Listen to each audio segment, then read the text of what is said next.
Ross Young, if you end up being incorrect, you're gonna be the next Sonny Dixon for me because I do not forget, okay? Particularly when people leak things that matter a lot to me and get my expectations way out of whack, I am met with disappointment, and I cannot emphasize how pumped and excited I am by the fact that this guy, who accurately predicted none of the iPhone 12s would get 120 Hz last year, despite everyone else saying they would, Ross Young went against the grain and said, nope, it's not happening, 120 Hz is reserved for 2021. He ended up being right. Same thing with the 8.3-inch iPad mini 6. Way back in July, he ended up reporting on that. Dozens of Android display leaks ended up being correct. So now that he's coming forward and saying that the MacBook Pros with mini LED displays at the Monday, October 18th event, sorry, I got that date wrong in my last video. Sometimes you miss out some of the details when you film a 6-minute video in 2 seconds, but let's explore why this might or might not make sense. Let's begin.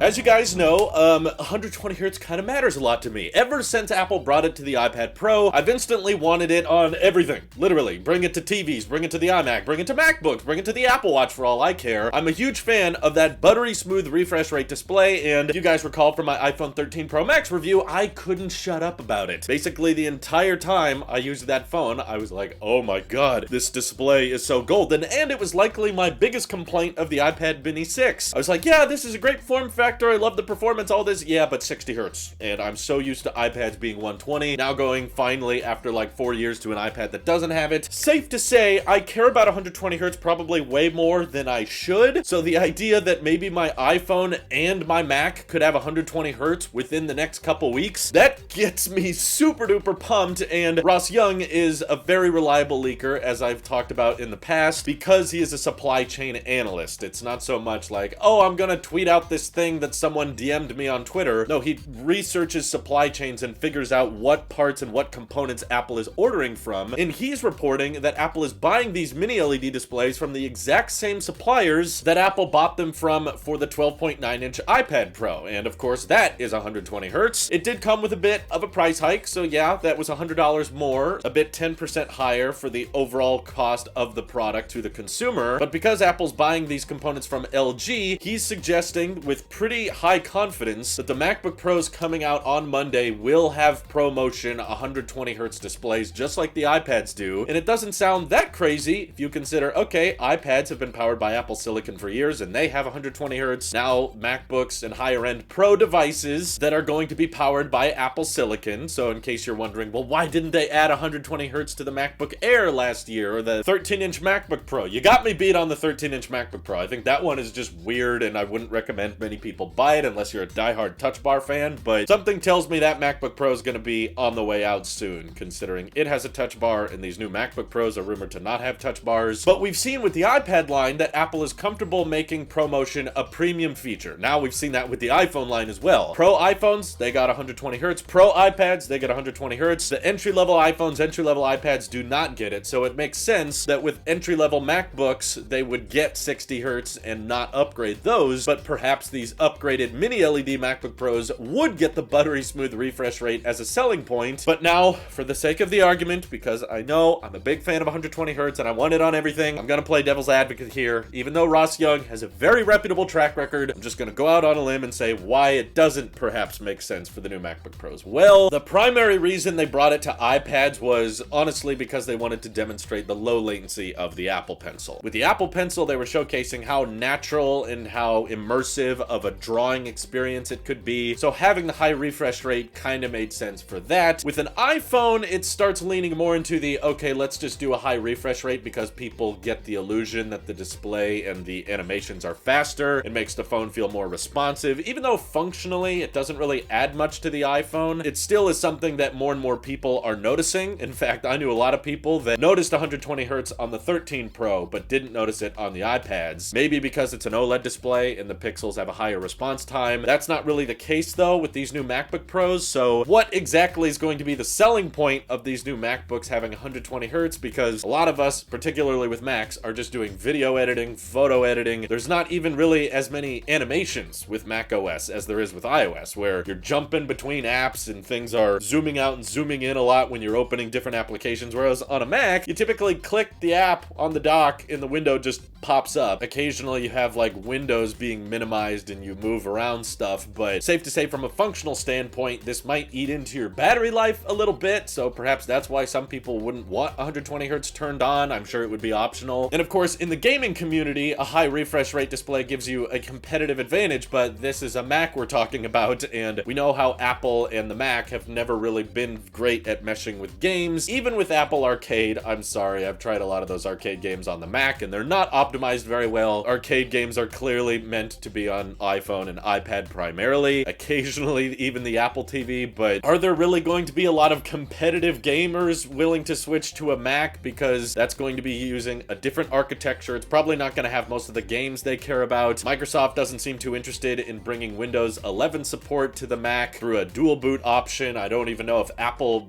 really brought Boot Camp to Apple Silicon Macs. So it's not really gonna be a great platform for gaming, even if the GPU on the M1X chip is incredible, and there's been some talk that the 32-core GPU option Apple offers could rival the GTX 3070. I just want to remind everyone that hardware is not the reason Macs are not good for gaming. It has everything to do with software optimization and developers not really wanting to put in the time or effort to optimize their games for the Mac because they don't really see a huge market there of gamers. Rightfully so. You know, there's a lot of people that enjoy games that buy Macs, but most of them are not buying games for the Mac. It's just a objectively smaller community that a dev company would have to optimize and provide updates for, and it's a completely different graphics engine with Metal that most people don't want to write for because they know there's far more gamers available on PC and Xbox and PlayStation, so they optimize their games for that. So maybe at this Monday event, Apple's going to be trying to push it as to more of a gaming angle of like, please developers come over. We have great GPU speeds and we've got high refresh rate displays, but again, this is still a laptop, right? This is still something that's going to have a trackpad, and the idea that people are going to set up their gaming computers powered by MacBook Pros, I don't know. Even with game-changing graphics, I don't really see a bunch of developers flocking over. Now we got to optimize our games for the Mac because they know the gaming community is going to be more interested in their custom-built PCs, so that's what they optimize for. But I don't really care if there's not that many features or use cases for 120 hertz on the MacBook Pros because, for one, we've seen that ProMotion displays allow for much better battery life and efficiency, so video playback and for a lot of static imagery like Photoshop and that type of thing, this could result in substantially better battery life. So even if you don't care about 120 hertz, this could benefit you there. And also, even though there's not a ton of animations and transitions within macOS, I have used a Mac with a high refresh rate display. I'm not using it right now, but in the past I've set up a 165 hertz monitor to be connected to my iMac Pro, and I absolutely notice the refresh rate when I'm scrolling through web pages, scrolling through Discord, or side scrolling through Final Cut. I appreciate that aesthetic, and I know it doesn't really functionally add for much. You don't need really great response times when you're editing in Final Cut, but you know, maybe you do when you're editing 6-minute videos in 2 seconds. But needless to say, I am absolutely in the market, and I will totally buy a absurdly expensive MacBook Pro in the event that it has 120 hertz. And even if it doesn't, you know, I'm still excited for the M1X chip. I'm still in the market for a Mac anyway, so that's why I'm going to be very upset with Ross Young if this ends up being incorrect, because I want it, I need it, I desire this way too heavily, and I will never forgive you if you're wrong, Ross. This will forever be that extremely wrong moment you had, and I will never let it down. Feel free to let me know if you guys think 120 hertz is really happening this year on the MacBook Pros. Yes, I'll be doing a live stream later, of course, as well. This is your Apple Sheep here. I'll see you guys in the next one.